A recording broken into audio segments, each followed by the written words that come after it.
discuss the realities of tithing as our next discussion now. The realities of tithing. By this we mean, or I mean, what tithing has done for people who have practiced it. So tithing could be taken as a national religious requirement, as it is done in Israel and in Muslim nations. It's national and religious and a requirement. It's something you don't object to. It is obligatory. So when it is done like that, the benefits also differs from when it is done as an individual affair. For instance, you may be in a house and somebody believes in tithe and the other person in the same house doesn't believe in tithe. So that becomes an individual affair. So the realities here is, how has tithing played out in the experience of those who practice it in history? How has it played out? The realities. So let's take Israel, for instance. Israel is a nation, or before we go this far, understand that tithing is not the origination of Israel. It's not derived from their religion. Tithing is something that came as an outgrowth of human religious practice. It is something that, just like we start counting, nobody created it as in, it is something that is out of human ingenuity. It is a product of human ingenuity, because number 10 is inherent in existence. Look at 10 fingers. Look at 10 toes. So 10 is inherent in matter. We have 10 divisions of matter. Matter is divided into 10 subdivisions, even wave. So 10 is inherent in matter. So out of these 10, as human beings developed, the concept of tithe came to be. So in atom, we have 10 subatomic that make atomic substance that make up an atom. 10. Okay, if I don't get that right, say either 10 or 100. So in other words, 10 is an inherent factor in material universe. So tithe is a product of the growth that came out of normal human religious civilization. All right, so the Jews practiced this because Moses took it up as a law in Judaism. So the Jews practiced tithe as a national religious practice. So they pay tithe individually and collectively.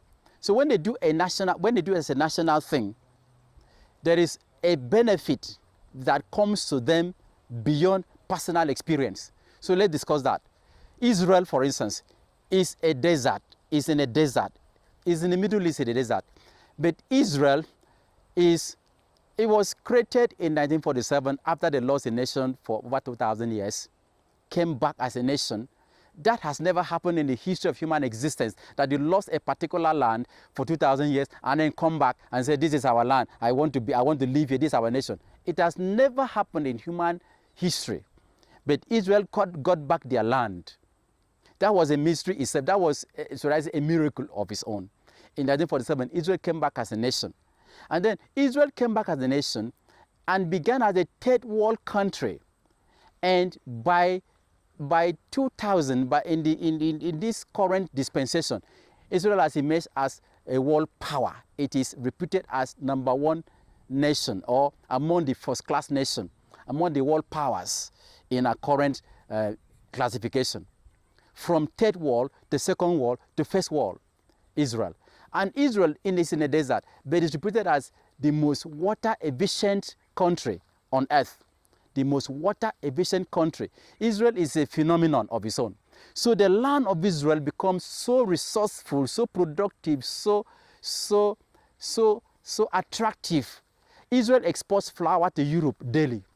Israel exports apple to every different parts of the world, to Africa, to Asia, to Europe. Exports apple. In a small nation that the population is not up to 10 million, it's not up to 15 million, it's not up to 20 million. They're able to feed themselves and feed people outside from the produce of the land. That is the power on the reality of national tithing. When tithing is taken at the national level and then it's accepted as a practice. Let's move on to the Muslim land. Islam accepts tithing, though tithe is a tenth, but Islam practices is only like 2.5%, zakat and zakat. but they do it nationally. Whatever they've accepted as a law for themselves, they do it nationally. Saudi Arabia, Iran, Iraq, Kuwait, and all the other nations, Afghanistan, the rest of them, they're Islamic nations. Look around them. See that the land produces oil. The Muslim nations are the oil producers of this world. They are the oil producers of this world. In terms of the dominant suppliers of oil worldwide is Arab nations. There's oil in Egypt. There's oil in almost all the Arab nations that we know about. The land itself become resourceful. So that's a reality of tithing. That's a reality of national compensation, paying back to nature what you got back from nature. So we have talked about that what you get when you pay tithe of the land, as you pay tithe of your investment, as you pay tithe of your earning a salary. So there are different ways of getting tithe, different sources of tithe. So as you pay tithe from the resources, as they get the oil, so they pay tithe of it. You see how the land keep producing for them? And many Arabs are born wealthy because there is this sovereign wealth that is created for an unborn Arab. So they are born into wealth. As poor as some of them may be, as much as some of the nation may be in crisis, they are still wealthy. Now, if we talk of families, we have two richest families on earth. One is the Rothschild family. Rothschild family is reputed to be worth about 10 point something trillion US dollars. Rothschild family, check it. They are the owners of the finance houses across the world. They are the richest family on earth. Then the next richest family is the Saud family, which is Saudi governing family of Saudi Arabia. They are worth about 1 point something trillion dollars.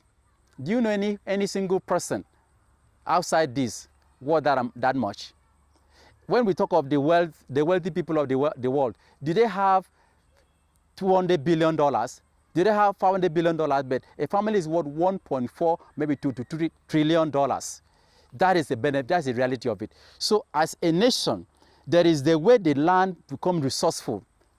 As a family, as a person, there's a way to have generational wealth creation, the generational sustenance of wealth. You don't only make wealth, there is a progression in wealth that the family makes.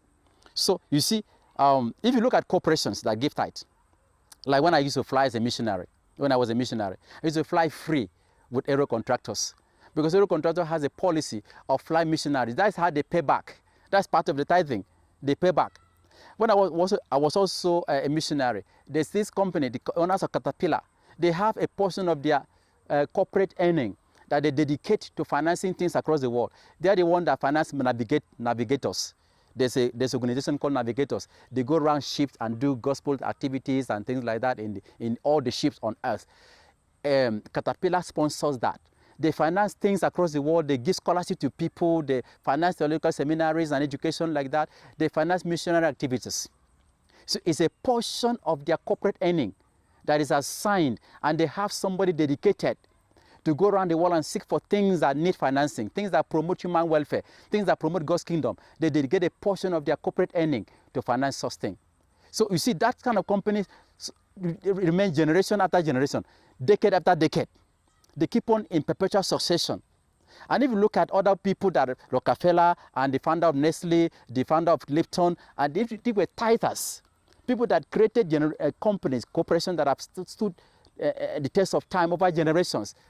Check the corporate activities. Check their personal financial management. You discover that they were people that gave back to their sources. The people that understood the importance of giving back to God, giving back to society, giving back to the needy. Look at Bill Gates, for instance. He has Bill Gates Foundation. That is the biggest foundation on earth that goes around to finance things across the nations, to help human life and whatever.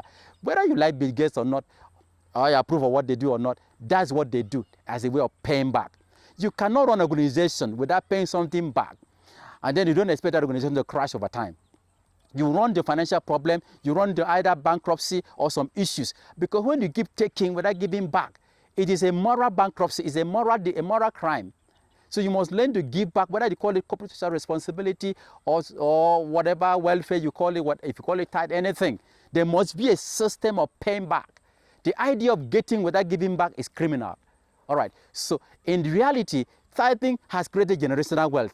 It has built civilization. It has created family wealth. It has produced national wealth. It has created resources out of the land where tithing is acknowledged and then practiced.